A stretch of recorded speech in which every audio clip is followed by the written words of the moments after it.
All right, Manitoba, welcome back to another episode, ladies and gentlemen. I hope you're having a wonderful day as always. Like always, Manitoba, like, share, subscribe, do all that good stuff that helps out the show, especially sharing. That really does help. I apologize about the missed start earlier.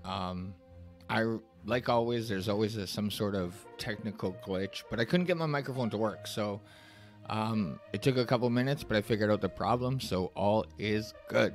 So like I said, Manitoba, the big ask would be go to Rumble and follow me on Rumble because I'm just fighting the inevitable banning on Facebook that's going to come at some point. All right, Manitoba. So one thing I have learned on my 41 years on this earth is no matter what, no matter who we elect, NDP, Liberals, it doesn't matter. Every single time Manitoba loses. Every time. I would include Liberal in that list too, but thank God in Manitoba they only have one seat, so they're not much to even consider. But it does not matter who we elect in this province. And the worst part is about losing is there is zero accountability. Like none. And what are we honestly supposed to do, Manitoba? Wait 4 years until the next election and then vote in the opposition, and then the opposition literally does the same thing. It's literally like they switched the script. Like when the NDP is in the opposition position, they'll complain about how the PCs aren't doing things, and then the NDP gets in power, and then they do not do those things. Like the biggest one that comes to mind would be shutting down the surgical task force. We elect the NDP, sure, I guess. But the NDP comes in and they come out and say, this is costing too much. Like, sure, okay. And then they say they want to invest the money in Manitoba. Sure, okay. But what's the plan then? Instead of just coming with a wrecking ball and canceling all of the PC's mandates that were in place, at least have a backup plan before you're going to do that. But Manitoba, they literally have nothing in play. I'm just going to show you a brief video clip of what I'm talking about. Thank you, Honourable Speaker. One of the first things the NDP did when they took office was eliminate out-of-province surgery options for Manitobans. They did this without first doing anything to increase surgical capacity here in Manitoba. A recent Ipsos poll shows that 42% of Canadians are so frustrated with wait times that they are willing to pay out of pocket to receive care faster somewhere else. Just a few months ago, if you were waiting for surgery and able to travel, you could get your surgery months sooner, and it was covered by Manitoba Health. Now, under the NDP, you're stuck waiting for surgery under a government with no plan to address surgical wait times, or you're forced to pay tens of thousands of dollars out of pocket just to get timely care. When can Manitoba patients expect a plan from the NDP to address surgical wait times? Member's time has expired.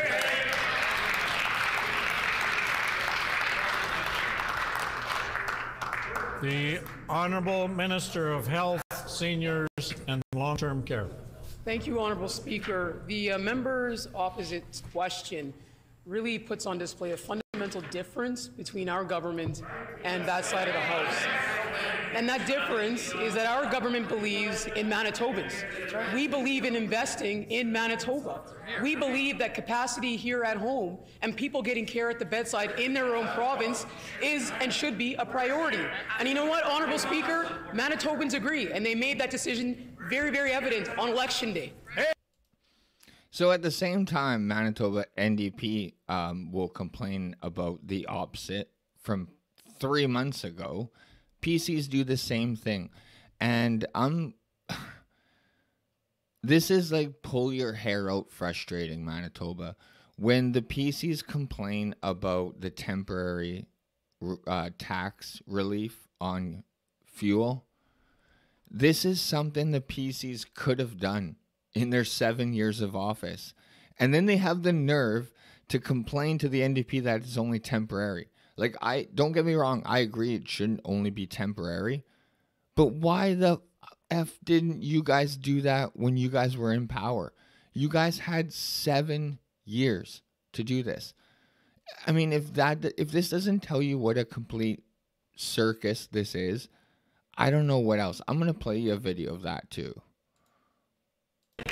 Honorable Speaker, when this Minister of Finance proposed his gas tax holiday, he made promises that the savings would make their way to Manitobans. And the Premier even threatened local grocery stores to lower their prices. He threw out numbers like $250 over 6 months will be saved.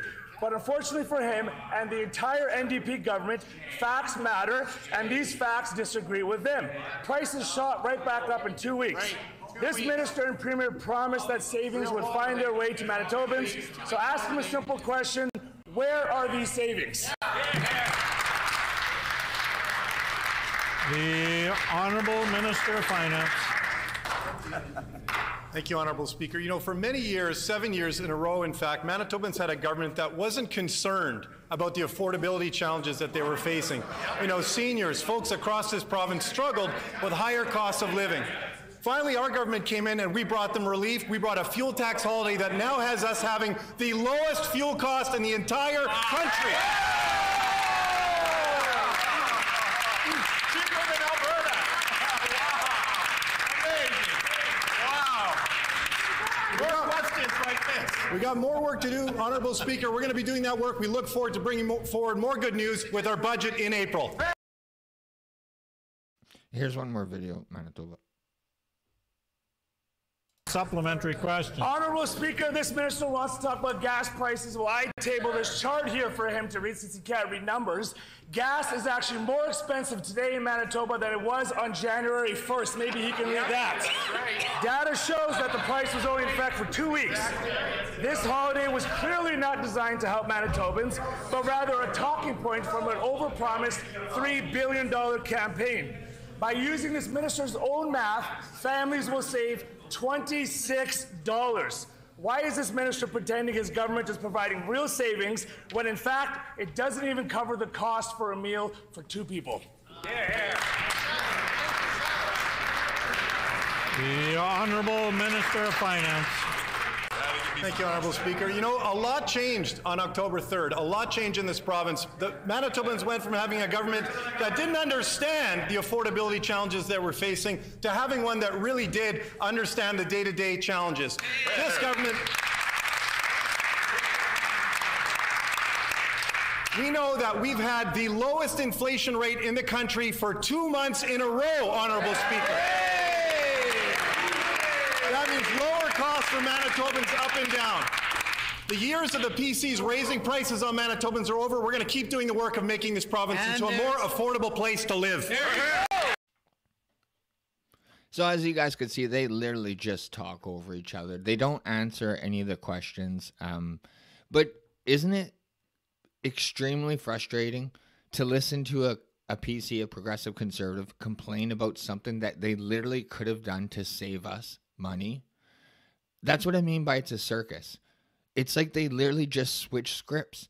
And I mean, Manitoba, we are 3.5 years away from an election. They do not care about us. They do not care about what we think. It's evident in how they answer all the questions. It's definitely not about serving the people. It's just about one-upping the other side.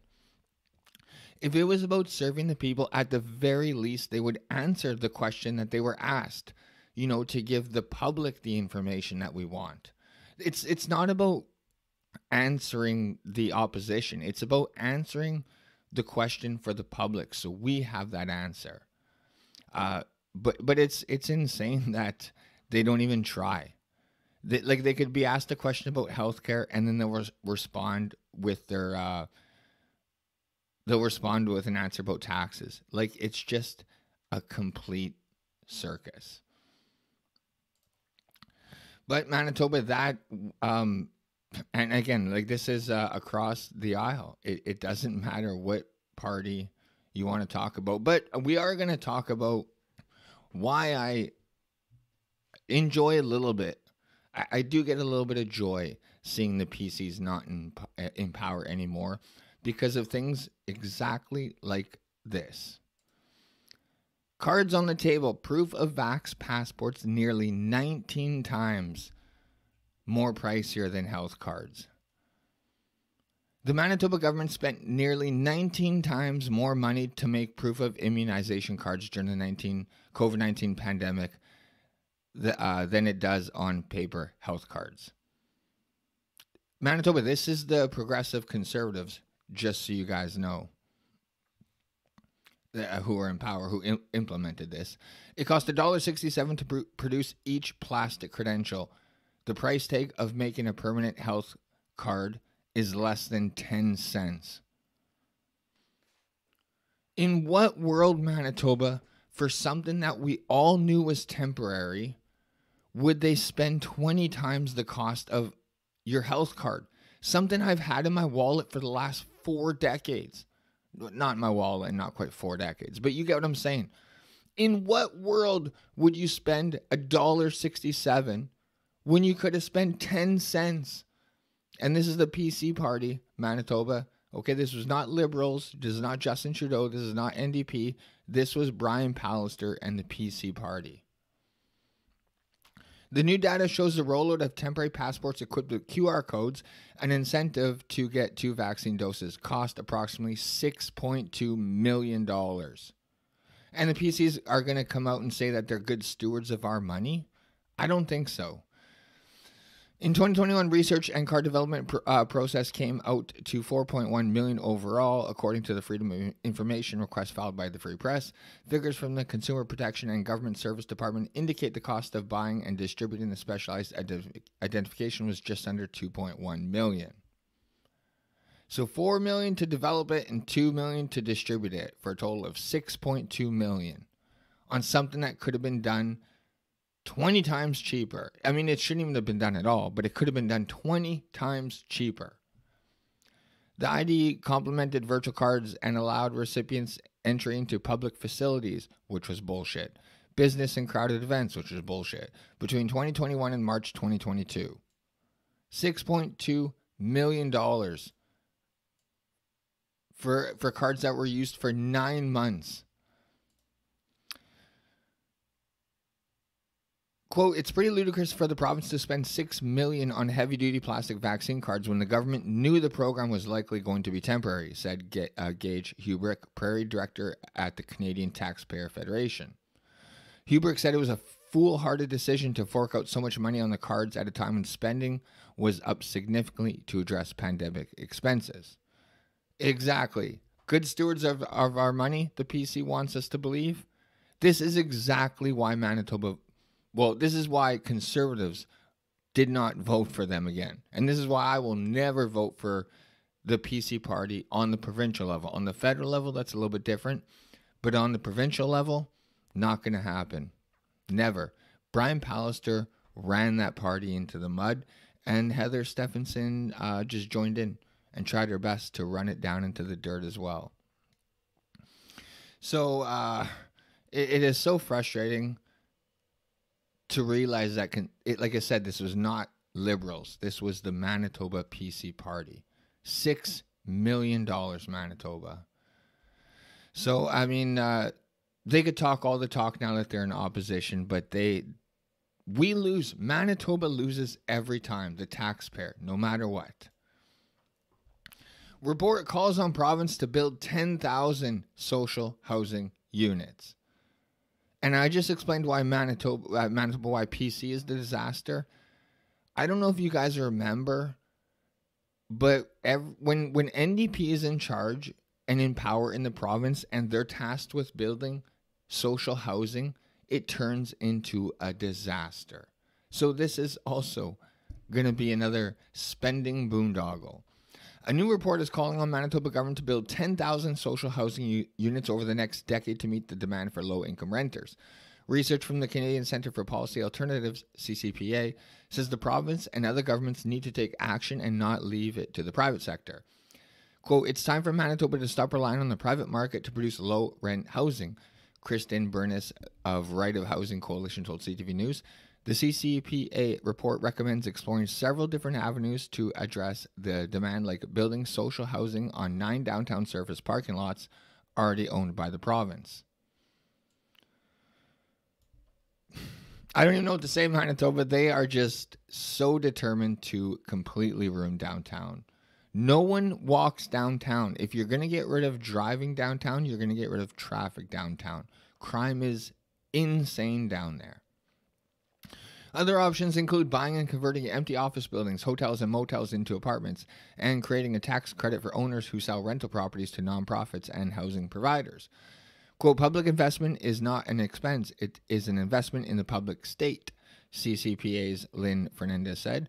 Manitoba Housing Minister says the NDP government is committed to building social and affordable housing, and new measures for housing are in the upcoming April 2 budget. Quote, the report pivots to a lot of levers, and in this upcoming budget, we are leaning heavily into a lot of those levers, Manitoba Housing Minister Bernadette Smith said. The report also says housing people will reduce policing and healthcare costs.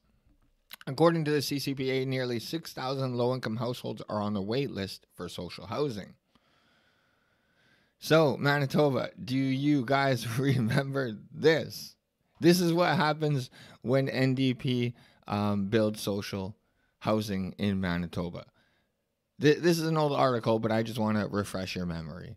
Inner city Winnipeg housing complex sits vacant, up for sale, only 12 years after it was built.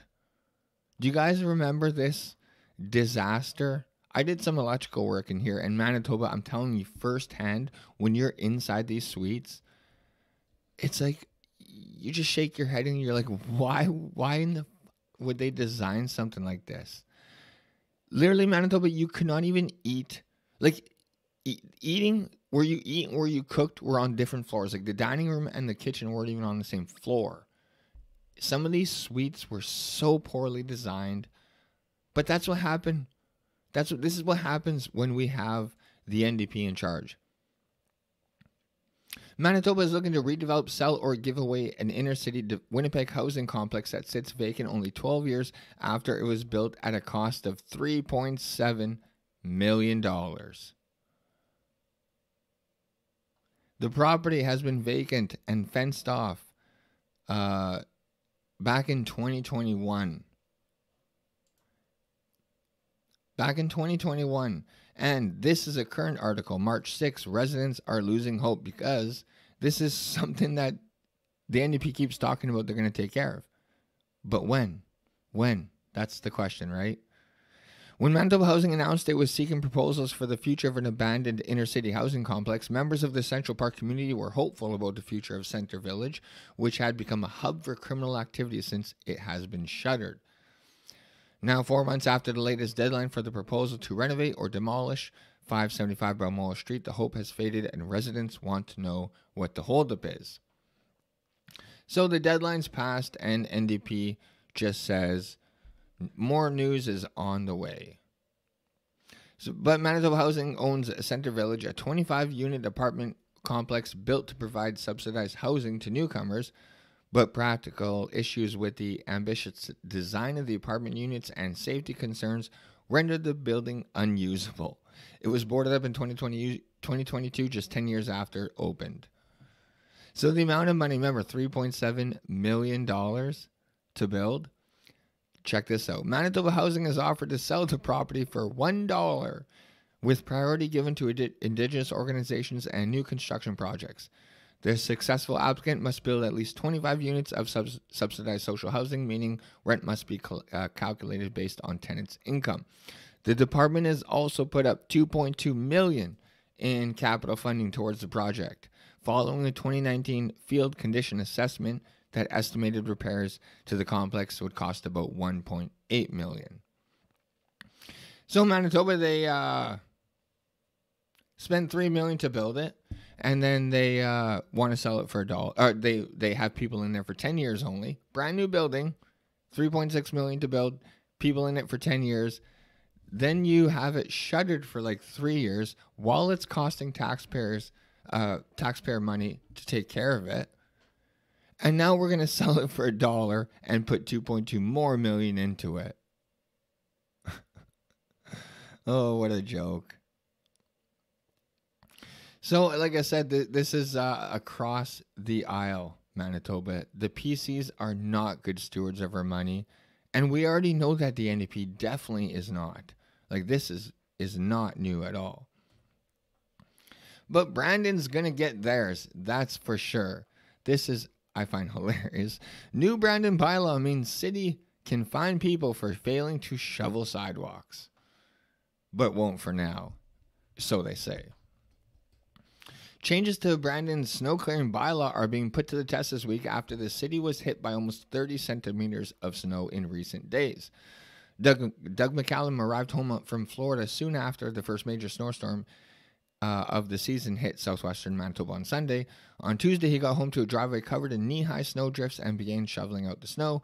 There's a fair bit amount here, but most of Brandon doesn't look that bad, McCallum says. The stuff blew in pretty good. Under a recent amended City Brandon Community Standards bylaw, residents can now be fined up to $150 for failure to clear snow from any sidewalk adjacent to their property, including the public sidewalks. Snow clearing has always been required for residents and businesses, but the fines for failing to clear sidewalks are new, Brandon City Manager Ron Bowles said. McCallum said the bylaw change is a good idea. Do your part, McCallum said. I mean, it's not too much longer till spring. He does worry it could disproportionately impact people who can't physically move the snow on their own, but the city of Brandon says it runs a Snow Angels program that can match people who need help with a volunteer. Luis Ramirez spent the better part of 2 days shoveling out his and his girlfriend's home after the storm, which Environment Canada says dumped 22 to 29 centimeters of snow in Brandon. Quote, in general, if everybody contributes, it would help a little bit, Ramirez said, but he feels like the bylaw is passing the burden of snow clearing on to Brandonites. Well, yeah, it's your responsibility, Brandonites. I just find it funny at a time of government incompetence and mismanagement of spending our taxpayer money that they're going to come out and make sure that they get theirs. That Manitoba, the government never fails to get theirs. So what else is the government doing now that they're back in session, back in the spring session? This is how they're spending your hard-earned taxpayer dollars. This is how they're earning their $118,000 wage. Manitoba government introduces bill that would ensure gender-neutral language is used in legislation. Like, is this really what we should be focusing on? In a time of so many families can barely put food on the table, barely pay rent, and the government of Manitoba is focused on gender-neutral language. The Manitoba government is introducing amendments to the Statutes and Regulations Act and the Interpretation Act that would ensure gender-neutral language is used in Manitoba's legislation, Justice Minister Matt Wiebe announced today. Removing gendered language is an important step toward ensuring equality and inclusivity for women, and the 2S LGBTQ+ community are reflected in legislation, said Wiebe. This is the first step in ensuring that Manitoba's laws and the services Manitobans receive reflect their identities and are inclusive of women, trans, and non-binary people. This bill also proposes a better process for making minor or administrative amendments to regulations, as well as changes to coming into force proclamation dates. Manitoba is really the language that non-inclusive that they got to spend time and money putting bills forward to changing? And this is not all. Manitoba government takes steps to protect Manitobans seeking reproductive health care. They make it sound good, but what does the Manitoba government hate? Protesters. They hate when you protest something that they put forward. And that's all it is, stopping protesters. The Manitoba government is introducing legislation that would establish protected access zones outside clinics and facilities that provide abortion services and at service providers' residences and offices. So there's going to be a 50-meter boundary in front of abortion clinics where you can protest. This is the kind of shit that they're wasting our money and their time when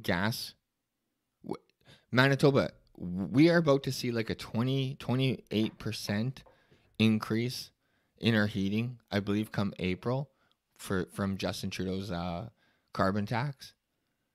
Not only that, in June, the gas tax, the temporary gas tax goes away.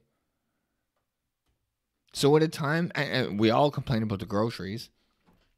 So at a time when Manitobans are struggling to pay their bills, struggling to put food on the table, our government's wasting their time with gender-neutral language bills and bills about where you cannot protest.